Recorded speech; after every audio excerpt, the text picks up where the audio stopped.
I'm going to try and pick up where I left off. Talk about physical body. Moved from the front seat to the back seat. I went home, I made lunch, got myself grounded, came back here. My thing overheated earlier. It's talking about being in the physical body and having energy, right? And where to direct that energy, and in channeling all the energy and directing energy and talking about energy. Of course, the thing overheats. And then trying to get back into this space and trying to get into the energy where I can do this work. It's been challenging, to say the least. And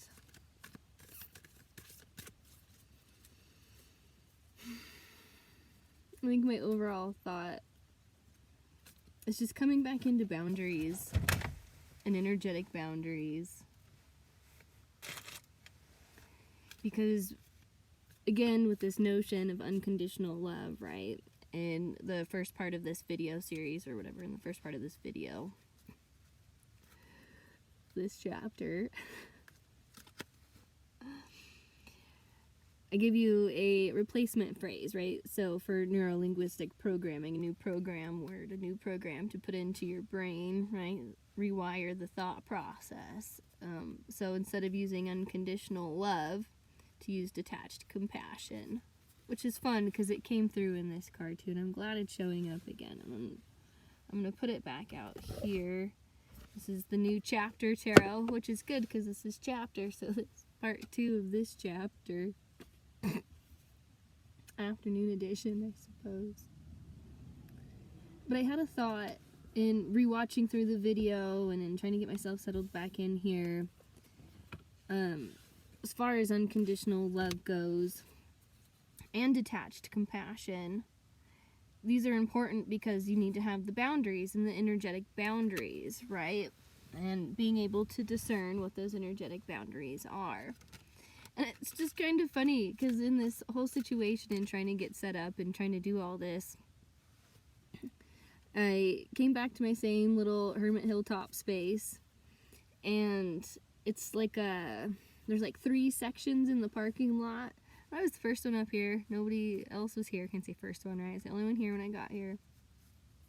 There's another person who had showed up, but did a kind of awkward, funny, courteous thing, right? Where I started out in the first section over here. So he did this thing where he turned this way, but then pulled his van long ways into this section, so his rear end was facing towards me. And then he was pointed out the other direction. And then we were sitting here for a while like that, and no big deal. I was like, okay, we can work with this. You're in your own space bubble. And then in comes this bright green Rubicon. And they do this funny thing, right, where they kind of like glance along the parking lot, they stop, look along the thing, and they're like, well, no. And they'd like decide to go and like park right next to me.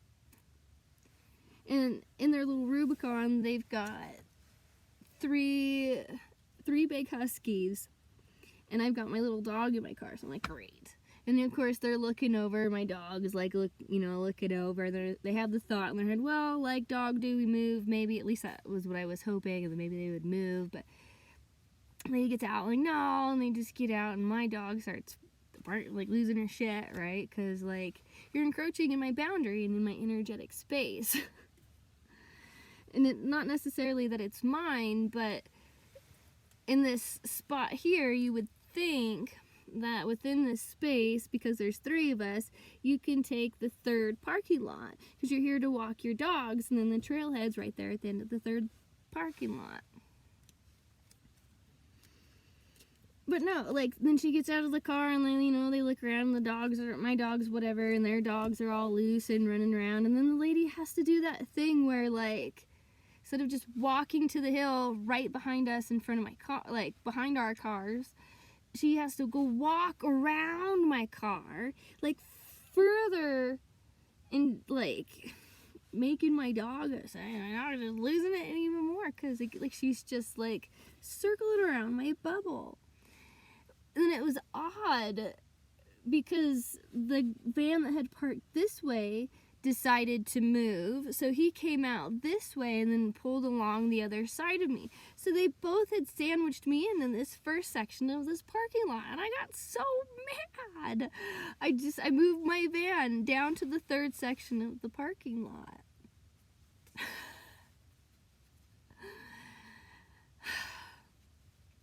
Got out of my van, like said a tobacco prayer, set the energy, kind of put in this space, and then just had this like moment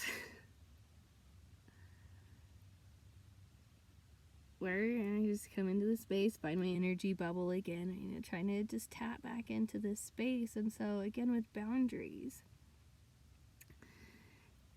and I just thought how entitled and how pretentious with your like straight line little haircut and all of everything, you have to come and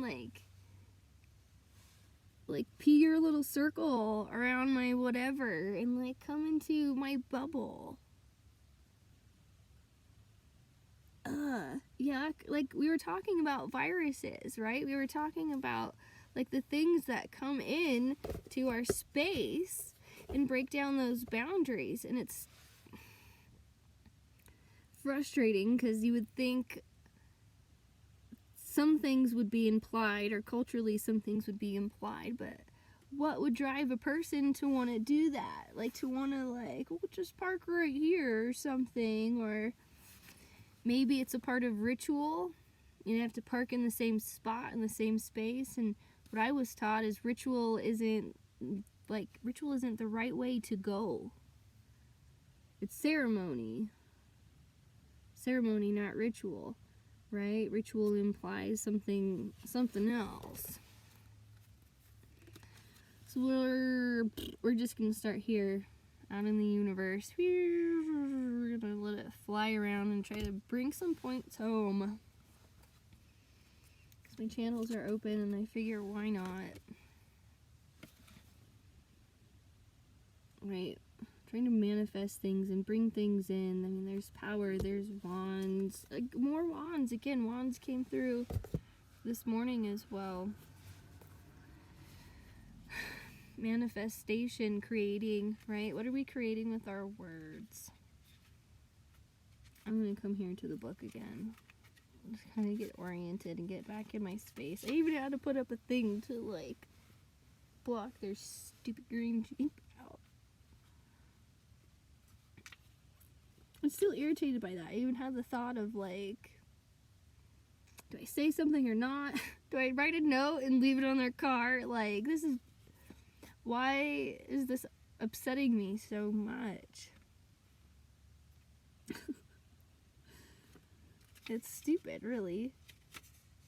Like, I'm trying to focus and I'm trying to get all this work done. It's like there's all these other distractions, like focus and then act is the thing that keeps coming around. But then when there's so many different distractions in this world, how do you know what to focus on and where?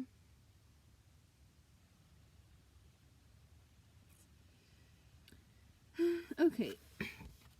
We'll just go back into the story, I guess. It'll just be like story hour this afternoon, part 2 for morning meditation. Maybe I'll put the video down in the comments below, or I'll tag them both together. I don't know how we'll do it. We're just jumping in and going for it, right? After attaining new skills, you are ready to fight back against depression or anything that once seemed too daunting to take on. After a setback, you have learned a valuable lesson, or valuable lessons, that you are actively applying. Results will be a well-earned confidence and boldness, strength rooted in self-belief. Your abilities have been tested and proven. Success or victory awaits. Thank you. But this is that butterfly thing, right? Because if we're going back to like the butterflies and the caterpillars, right, then we're metamorphosizing, we're transforming out of this. This is my work, apparently. Transformative leadership. Like, let's choose that one. Let's go that. No, it's perfect because it allows me to do all the things that I want to do, right? The qualifications exist and pulling all the different elements together. But what I like about the 7, well, 7 comes into play with the harmonies and the frequencies and all of that as well, like this 7 chakras, 7 tones, 7 colors. There's like magic in the number 7. I mean, even like 7 but like 7s, right?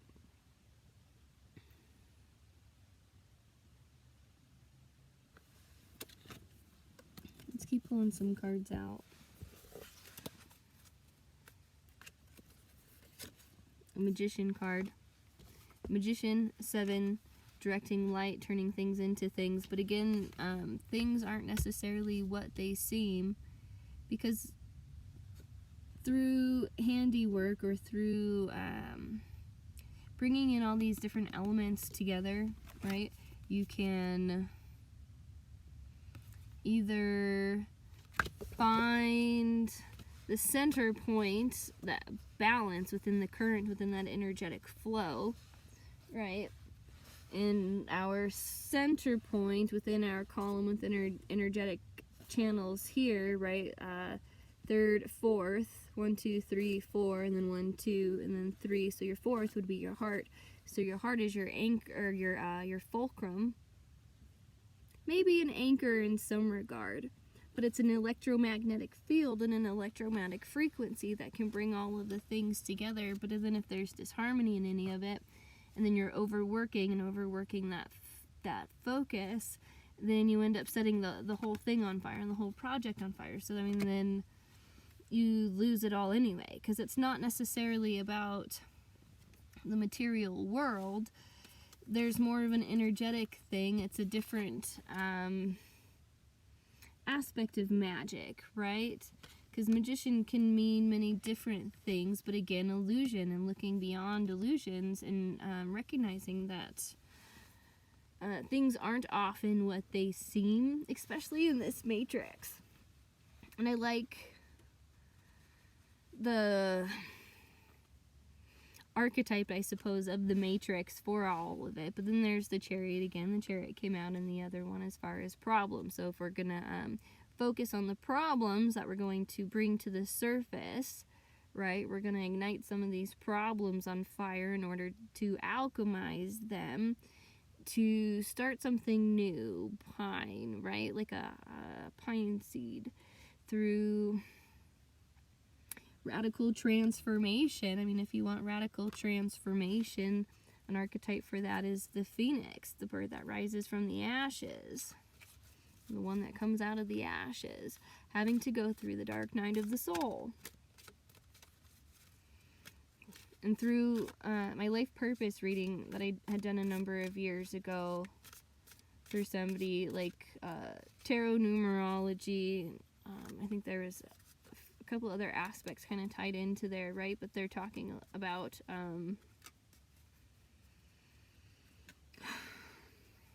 one thing that I learned was this like personality profiling thing, because I left off on that note too, because I mean, again, there are a lot of different objective tools that can be used to create these reflections. So you have to be discerning whether or not your mirror is an objective or subjective mirror. And if you're looking at a subjective mirror, then you're looking for confirmation bias, which is going to give you a distorted image, right? Like walking in a hall of mirrors. It's really easy to get lost in that, because how many fun houses out there exist, and they're like, here, come on into the circus, and then you wander into the hall of mirrors, and every image that's relayed back to you is not like any of the other, right? I mean, it's subjective. It's dependent on the curvature or the perspective or the angle, the form, right, that mirror has. And then as the light hits it and distorts it and bends it back, the reflection is dependent on the distortion within the surface, because it wouldn't be it wouldn't be a flat surface, right? It'd be concave or convex or have variations in it that would bend the light and create an interference as waves. And when my dog loses her stuff again, it's because these dogs are coming back. We're next to like a big hill mountain thing, so I mean, people around here actually hike. It takes a little while, so I'm hoping we have some space.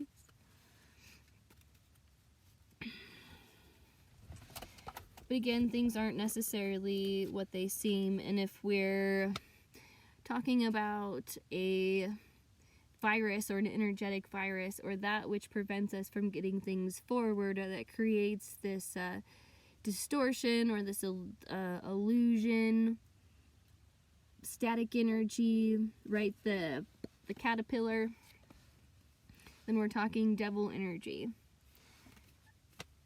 And it's the story as old as time, like good versus evil in the world. And when we're talking energetic frequencies and these vibrations, right, then good and evil within these 7 channels, right, can be described as a spectrum of information, because that came through in the first part of this too, right?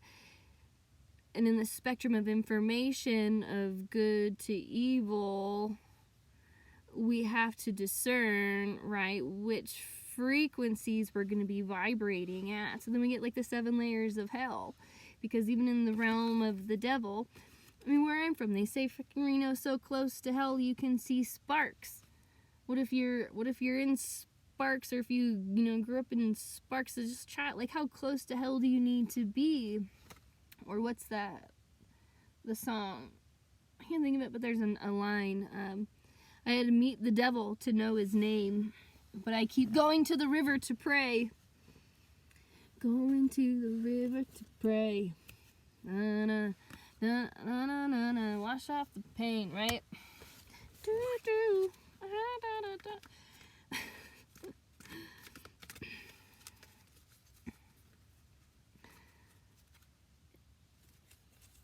Okay, so let's get grounded and centered because, okay, we'll get back to this focus because distractions, right? We start tapping into the distractions or the emotions that come into play within all of it. Then how do you tell the two apart? I mean, even this guy has got horns on him, so you have to be super discerning within all of it. But again, the magician creates the reality, and that's what consciousness tells us as well. It takes many forms. Alchemist. Okay, so the magician takes many forms. Mercury, the Magus, Thothis, god of magic. The alchemist, who is wrought gold from the philosopher's stone. Loki, a shapeshifter. Raven is the maker of things. The magician is manifestation, as above, so below. It is the power to accomplish the seemingly impossible. The magician challenges you to stand in your power and wield it with confidence. You have the ability to manifest dreams into reality. And this isn't like a one or the other sort of a thing. Like, the major arcana within tarot is talking about archetypes, right? Like archetypes of the psyche, of psychology. Especially if you start going into like Jungian psychology, then we're talking about different archetypes. And these archetypes exist because they are facets. As light comes into the crystal body, the wave, the particle, we're crystalline structures in some sense or another if we're made of water and light. Minerals, right? There's these components of electricity. We conduct electricity and move frequencies and vibrations, if I'm digressing a bit.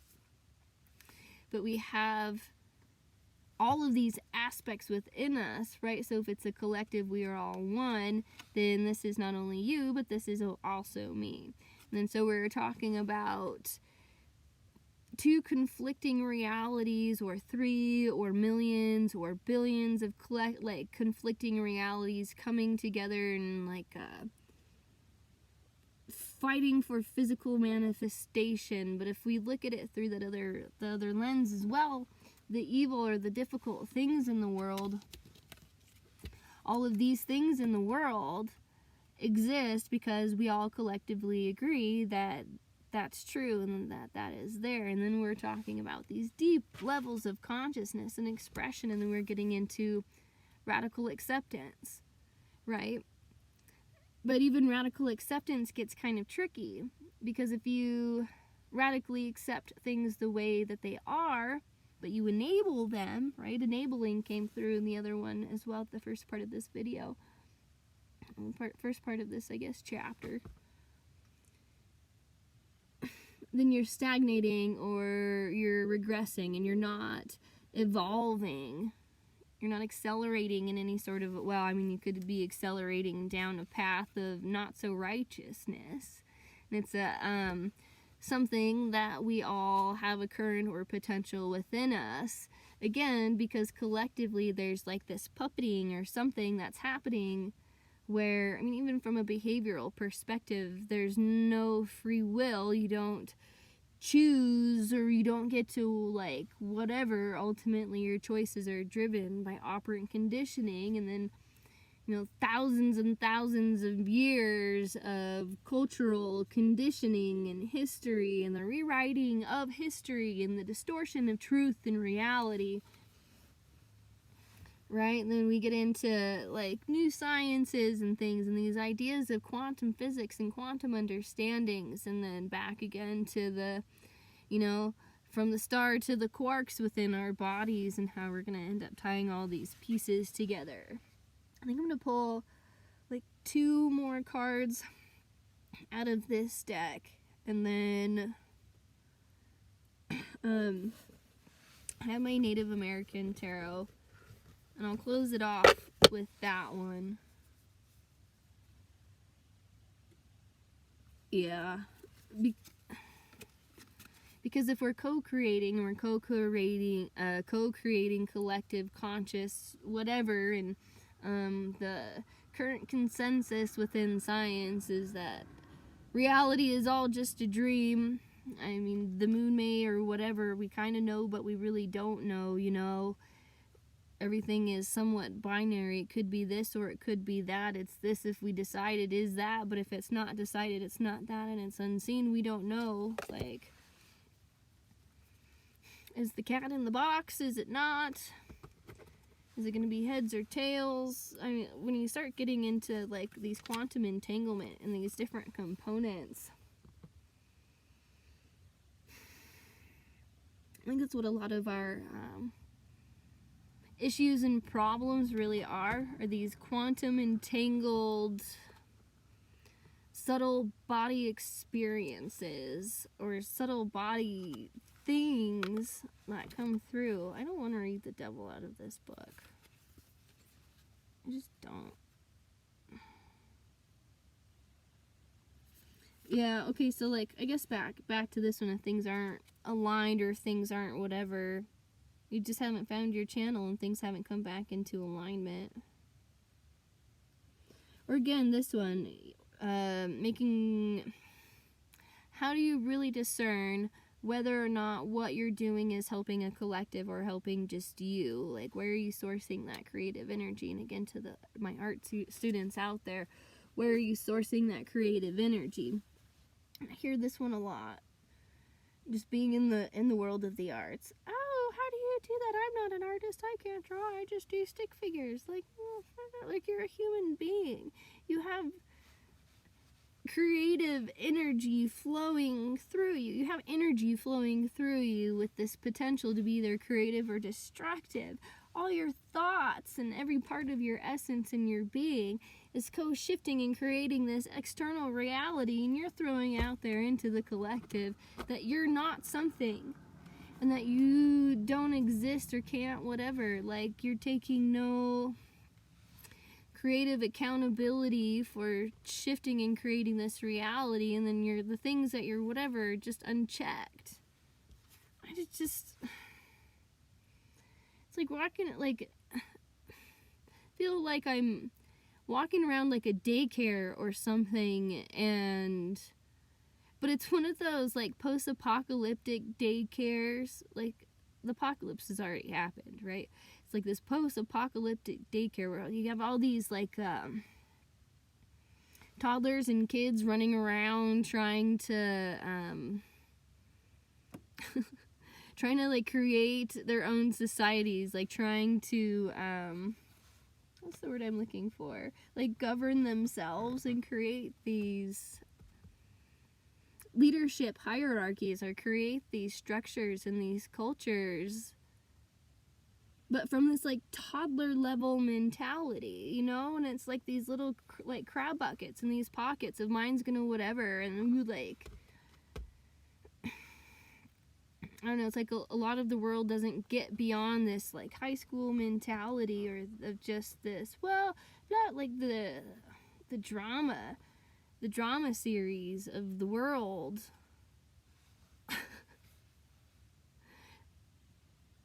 It thinks it isn't what it is, but it is what it isn't, and like,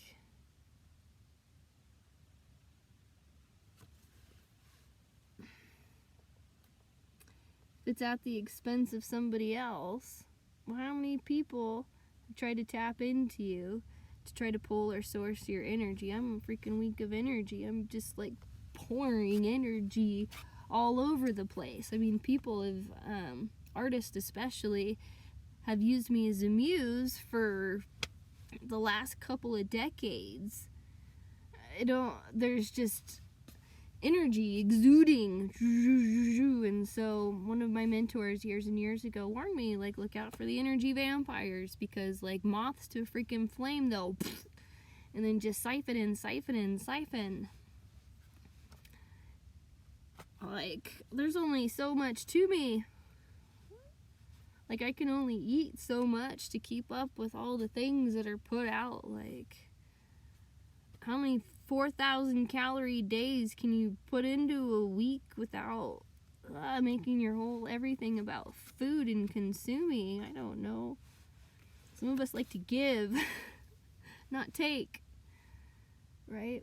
But again, in this energetic thing where there's giving and receiving, we have to be mindful that we're not giving expecting something to be received, right? We have to have that unconditional love, or give unconditionally, giving unconditionally, maybe not giving love unconditionally, because you need boundaries there to protect your energy. You can have detached compassion, you have a boundary, right? We can have compassion and empathy and whatever, but there's like this part of transformation and recovery where you have to take radical accountability for everything that has happened in your life and the things that are whatever. And the moment you turn that around and you direct and pinpoint that finger outwards, but that gets tricky too, because you have to also not internalize other people's finger pointings or take on all the responsibilities and problems of others, right? And then burden yourself with that. I don't know. I might look at this little devil card in here, but he's just like, it's making me mad today. Because he's out there in the world. You know, people enable it to happen, but we live in, again, like this binary duality where you kind of have to know one to know the other, and to meet him just to know his name. You have to go through these experiences, again, like the dark night of the soul. As the first, that came through my reading, right? Like the whole first part of my life, that first third of my life, it's all about going through the dark night of the soul, get all the hard out of the way or whatever, so I don't have to deal with it and I think with the way everything aligns, and trying to take as an empirical of a perspective with this as I can. I mean, it just makes sense. I think I've woken up out of, I wouldn't say woken up out of the dark night, but I've finally come out of the dark night, or the sun's finally come up, and like we're coming into daytime.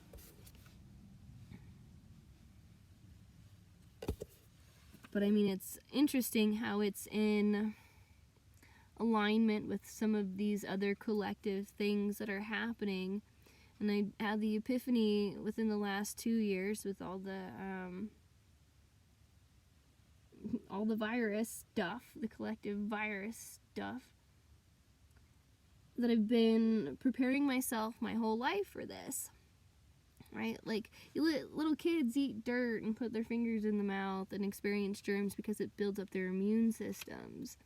And the dark night, right, the dark night of the soul exists because it builds up our spiritual immunities.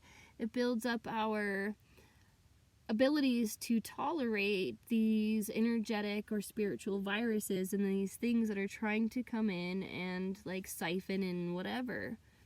Because, like, this shit doesn't mess around. I mean, there are horrible, awful things out there that exist in entities or people, like, that just really have no consideration for others, or just, quite frankly, don't care, you know? Or, like, I heard one time, this happens all the time, Kelsey, like, who cares? Like, just because it happens all the time, like, we're just supposed to enable it and let it happen? Like, you're not supposed to do anything about it? Just bend over and take it? Group 1 of dogs is back. I know, right? I'm with you on that one. Where are you, deck? Okay, we'll go to the next deck then. We'll tap into the native deck. Right? Because we're shooting for the stars. We're aiming for our North Star. We're going to put all of our focus out there. Archery came to mind when it came to, like, sports. Because the end of the last video kind of tailed off with me rambling on about how I like sports. I've always liked to play sports, like any kind of sport, really.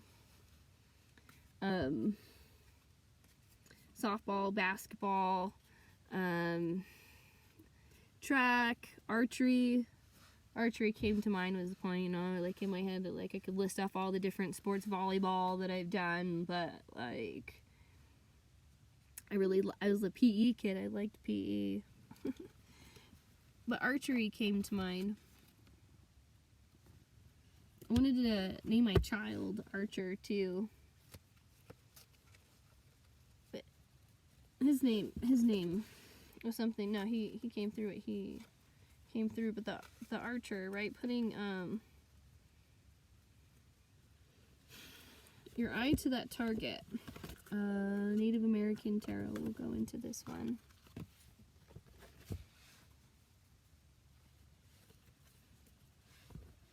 New chapters going over there. Thank you, little doggy, for keeping the peace up there.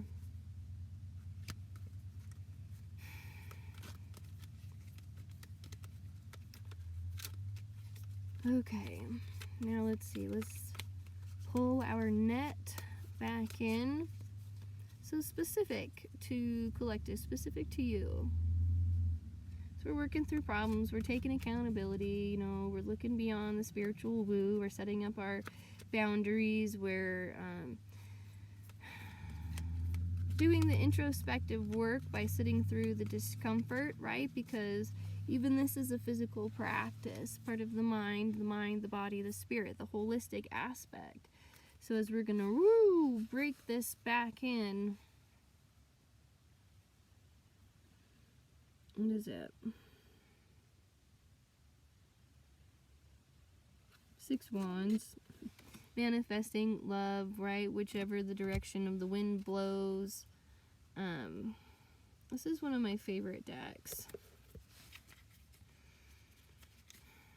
The interpretations in them are shorter as well, and they also have 2 additional major arcana characters that come into play. even broader as far as like Father Sky. Oh, there's round one. Doggo's back. You guys want to walk right in front of my car again? They do, because they're awesome. Yeah, let's walk next to this lady's van and see if we can get her dog to bark, because that's fun, even though our car's way over there. We'll just smile at her as we go by doing it, too. Okay. Because people will do that, man. Like, they'll sense a boundary, they'll see something there, and then poke at it, and poke at it, and poke at it.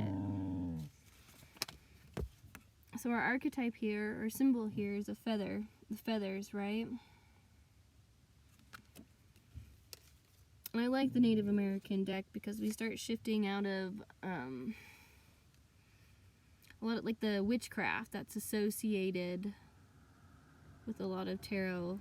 I don't like the concept of witchcraft.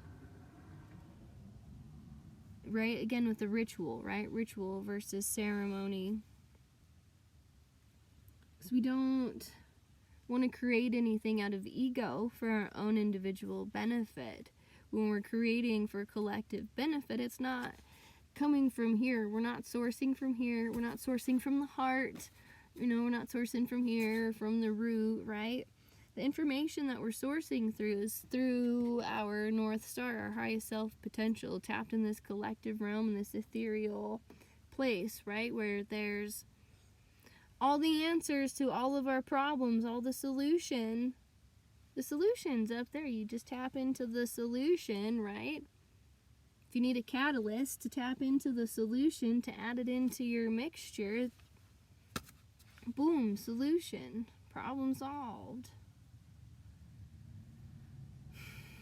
But feather connected with the air and the sky on one side and with the moon and the vegetation cycle on the other. It transmits its magical virtues to the arrows and the headdresses that it adorns. Its rustling is a form of prayer to the gods. So I think it is incredibly important to note the sacred nature of feathers, especially within native cultures and native tribes, and that trying to adopt any of these into your practices or using any of these things outside of their original native whatever, like, it's just wrong. Like, if you're going to appropriate any of this, like, it's what's wrong with the world. That's that toddler mentality that's appropriating all of this stuff, that thinks it understands what it's doing, right? It's that untrained boy in the village who sees the artist shaman on the hilltop and decides that he doesn't need to go through the training and he doesn't need to go through the dark night of the soul. He can just make whatever it is that he wants because, well, that makes him feel good. So if it doesn't make other people or whatever feel good, or other things in the world, well, then it's not his problem, not his fault, right? It's because other people are the problem. And then, like, he puts himself into this egoic position of the almighty and then creates this whatever, and, you know, feeds into this distorted reality. So for appropriating something, any of it, like, you're not helping the collective. And so many people can't get honest enough with themselves to take true enough accountability from whatever, because they're not going to disempower themselves or lose the authority within the material world to give up any of that which they are, like, the power that they have gained and accessed. They just won't. But this is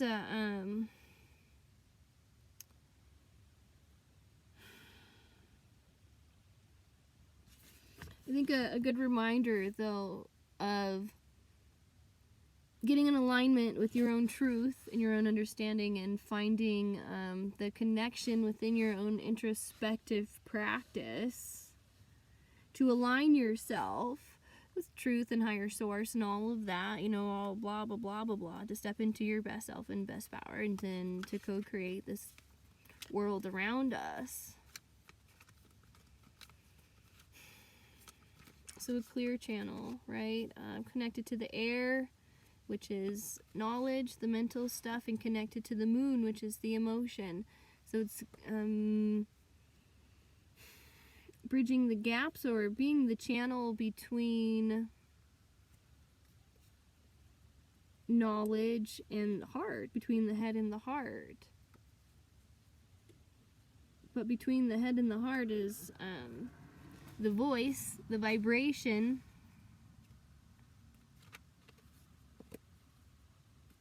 the frequency, that which emits. It's a starting point.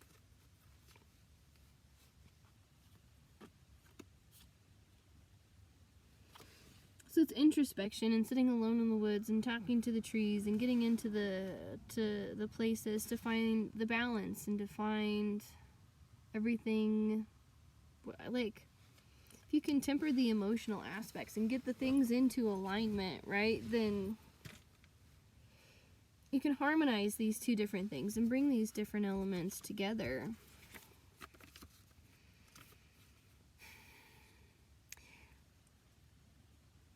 Because again, when it comes to material things, they're like weights that tie us down to things, or they can be commitments that align us to things outside of our truth, just distort our feelings, right? And if we align ourselves materially to things that aren't guided toward our North Star, but we commit to that, right? Or we get indoctrinated into the homogeneity of it all just to fit in, then we stagnate, or we get to this place where we lose the creative zest. There's no catalyst moving anything along.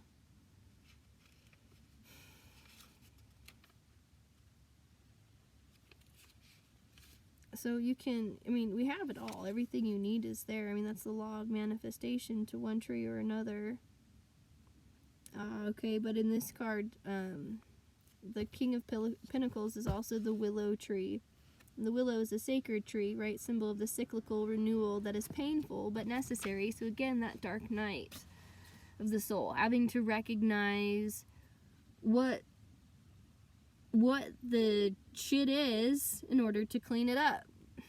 Like, I guess if you've never gone to shit school to discern what kind of whatever scat comes from what, then how do you know if what you're stepping in is like poop or mud?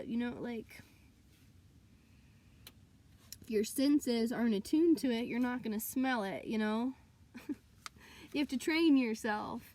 You have to train yourself to pick up on all these subtle things, because again, things aren't often what they seem. And then if you have this synesthetic experience where there's a crossing of sensations and there's more information coming through that's trying to tell you something, tell you about, probably give you a solution to the problem. But you have to open yourself up to do it, and you're just not doing it. It's like you're sleeping, right? The answers are right above you. Everything you need is right above you, but you choose instead to stay in this space of waiting. I don't know. Like stuck in the hall of mirrors. Where are we now?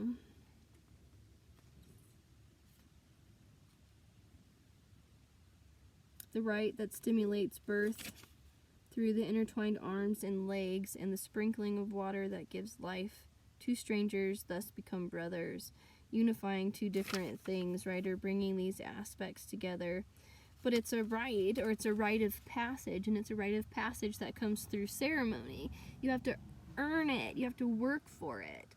You don't get to take shortcuts and have it just given to you through a ritual, right? Especially through monetary exchange, and that happens a lot, where people are going to go into a space and be like, here, I'll give you money and then you can give me the solution, or I'll give you money and then you can give me the feedback of whatever. I don't know. But if you have information in your space, or if you have a frequency that you're trying to emit, right?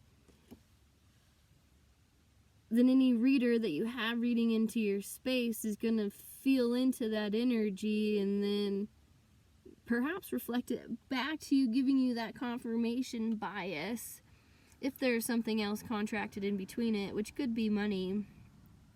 But that gets tricky too. But again, it's a rite of passage, and it's coming through a new thing and going through a new birth, and oftentimes that means I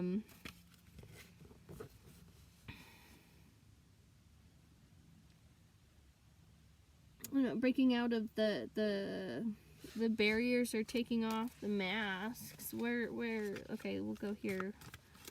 What is it? The moose again, those antlers and those horns, using a strong head, strong will, 4 chalices and cups that come through, but again, taking off the different masks, and 2 wands. I think that came out in, like, probably the first video one, I think in the new chapter, right? And looking beyond, or looking out through, and no, that was in the first deck that I had pulled out. But anyway, like, the imagery in it is much different, and so mask, yeah, looking at the mask, it imprisons the dead and the specters, exercising the destructive power. It imposes the will of those who wear it. Is an initiation instrument, hides the visible and reveals the invisible. So looking beyond the mask, under the mask, looking past the facade. So in the realm of behaviorism, when we're trying to understand why a person is doing something, or if you're looking at adjusting behavior, one of the first things we look at is trying to figure out, right, or is what we want to deduce is, what is the function of that behavior? What is the function? What's the function in all of this? So let's see, what is the function? That's why the masks are there, right? Like, what is the function? We know what the function of the mask is, so you have to... It's like almost playing detective with people, or kind of like not listening to what they're saying, but how they're saying it. And it takes time to figure that out, or to see it. Like, you have to know what to look for and understand the motivations of a person's character, right? Once you understand, like, the ABCs, though, and you get pretty good at seeing it, it's hard to unsee it, which can be really frustrating, because you see it everywhere, and people aren't trained to see it. They don't see it. They're walking in the hall of mirrors, looking at all these different images, projecting back, and they're laughing and having fun, and, you know, it's all just play, but they're forgetting that there's something behind that mirror, you know? There's a carny back there making money. It's a game. And although... Okay, so the function, 10 Pentacles. It's a game for the material world. And then so if we're looking here, we have buffalo. Like, the bison are interesting because they've been reintroduced into lands that have been occupied or industrialized, as far as like cattle and whatnot go.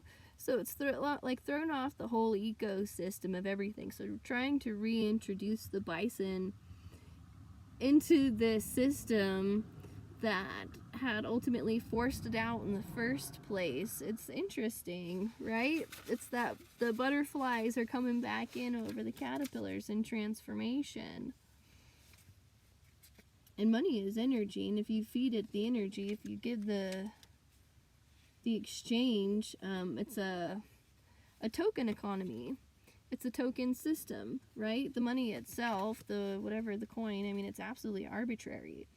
It only has meaning because we as a collective has agreed that this is what has given it meaning, which is why we're seeing across the board the shift into Bitcoin and into these cryptocurrencies, right? Because now that we've come into globalization and more of a collective sense of oneness, our ideas of exchange, right, within a token system and a token economy are evolving,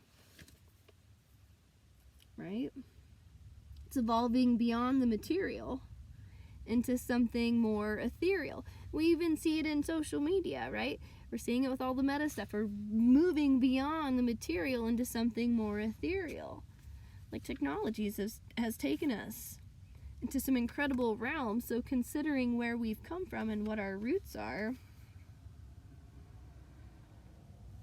10 Pentacles, it's the sage here. So sprigs of sage purify the dwelling, dry blood and sweat, and are offered to the buffalo woman, the cosmic creator of the sacred pipe. So it's just cleansing, clearing out all of that. Again, doing the energetic work, bringing in the frequencies and the vibrations, but it's ceremonial work. Sage is used as ceremonial stuff. It's not like you just come in and burn it, and poof, poof, be gone. I mean, it has some cleansing properties that science has shown us, and so on one hand, sure.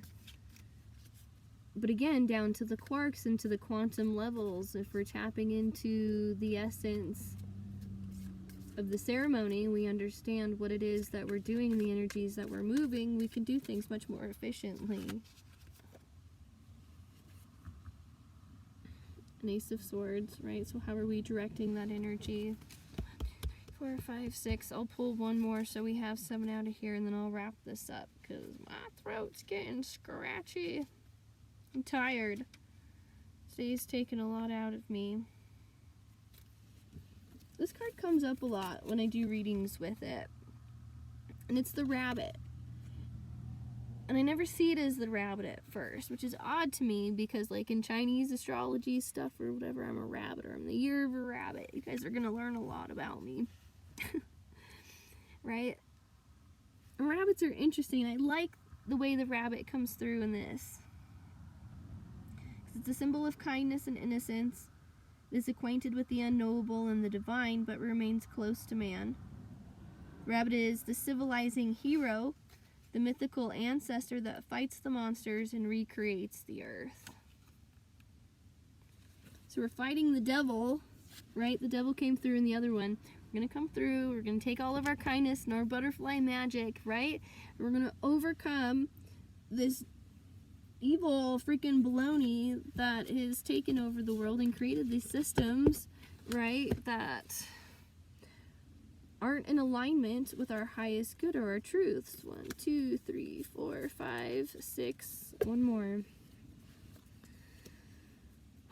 Okay, so ask yourself a question. If there's one thing you needed to know to recreate the earth, because that's what we're doing, we're collectively recreating this earth because consciously, co-collective consciously, we are now globally aware like we've never been before. We're all interconnected with technology like we've never been before. And the way that we're understanding the archetypes that that explain the human experience, right, are being adapted to mean so much more. Eventually, we'll break through this, material physical currency. Eventually, we'll break through the language barriers as well. That one's going to take longer. Because people can speak multiple different languages and communicate in multiple different ways, right? And sense things in different ways. That's why music and art and the arts, just the arts in general, are so powerful because they can convey and communicate these deep concepts within the human experience in ways that can be very limited, right? Because in order to really know something, we have to experience it, we have to feel it. And a good, effective art piece, no matter if it's a painting or poetry or a music piece or a play or food or fashion. It makes you feel something. There's a function to that feeling in very good art. Right? We don't see very good art now because people don't want to feel anything. We're numbing ourselves. We're sending vibrations out into the world in these frequencies through technologies that are numbing us to our feelings so that we can be puppeted and monitored and controlled because we're these we're just like these walking energy towers, right? Like 95% of our experience is unconscious. We're only like really conscious of like 5% of what's going on really at any time. So like 95% of that, like, right? Like if we're only aware of this, there's all this out here that's happening and going on and driving and motivating and controlling and doing the things within you. You're only aware of this. Like no matter who you are, right? There's so much more out there that could be, maybe, I don't know. I'm going to set this one aside, but okay, let's pick our last card, Kelsey, and then shush. Yeah, shut this channel down for today. For morning meditation, or Monday meditation, I suppose. Morning meditation on Mondays? That might be a thing. Okay, let's see. Where are ya? Show me. It's our arrow again. A 2 pentacles. Looks like a badger in a tree. Things are directed. People dancing in the background. It's a 2 of pentacles, but there's like 4 characters here.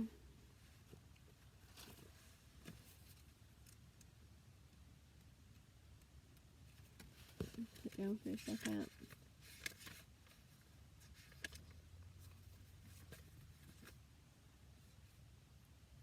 Pine tree.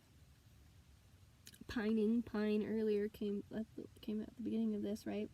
So it's our full circle back around to everything just to close off this channel. Drive that point home. Like all evergreens, it guarantees immortality. Its height reconnects it with ascesis, whereas its link with the moon reconnects it with fertility and birth. So again, everything's just full cycling. It's just going around, feeling the feelings, diving into it. You don't like the world you're living in, and then take action and shift it and change it. But it comes from internal practice, right? Or like just aligning yourself with integrity. And what are you gonna... You're going to sell yourself out? You're going to sell yourself for whatever? You're going to sell yourself like soul to the devil? And people do that. There are a lot of people who gain success in this world, within this matrix, in this dynamic, by feeding into rituals to darker powers. And I think enough people have done it for long enough, or it's driving so many things that... it's striving to be a dominant force. I don't know. It'd be interesting to see what happens in the next kind of 5 to 10 years, or like...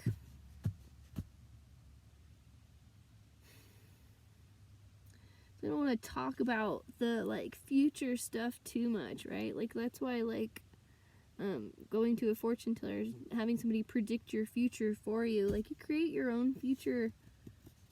You know, like if you're not happy with the card that's pulled, pull another.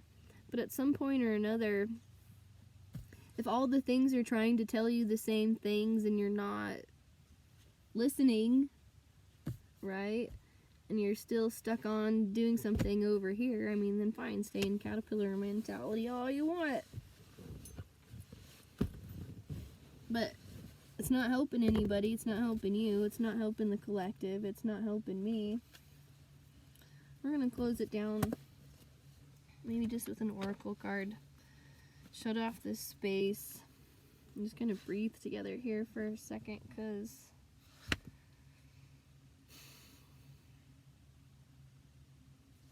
yeah, we'll hold space for like the pain in the world and for the dark nights, because sometimes that's all you can do is just hold space for people in that energy. That's all I ever wanted, right? It can be a dark and scary place, but I mean, okay, so like, before I left and came back to this space, loss came up.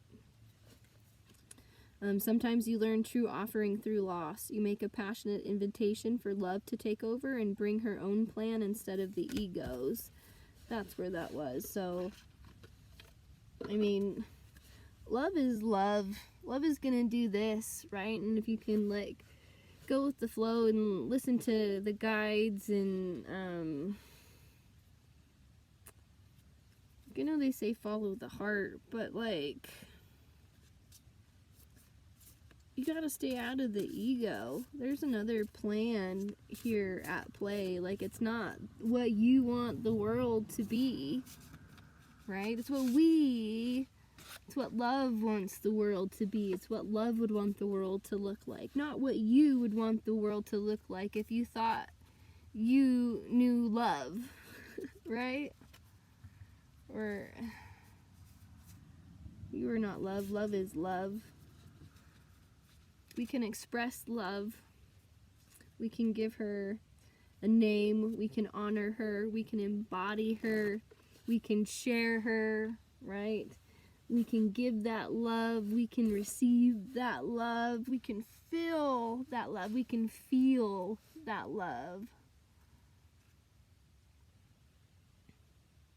But you, right? The meat suit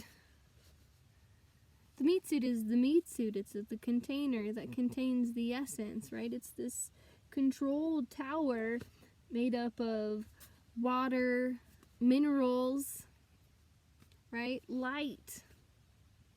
That mineral component would probably be that third dynamic, right? Waves, light, energetic currencies, and all this other stuff. Letting go. Everything is indeed out of control, and God will hold it all. I can safely let go. And learning to trust and like line yourself with that flow. Because it's designed to work as it works, and it's working as it works, and it's doing what it's doing, and we're in this phase of evolution, right? And if we surrender to that, we realize we're divine source, like the hummingbirds, right? You don't get to be divine because you call yourself divine, right? Evil can disguise itself with any mask, can call itself any name. You're given what you're given. You want to transform that, if you want to alchemize that, I mean, it takes something much bigger, it takes something much deeper. It takes a big energetic shift in order to see something, but I don't know, it's going to take some people a few years, so you just have to hold space for it, right? Help me know that all my deepest needs will be met. Let me trust that you have a plan and the right actions will come. You are my source for it all.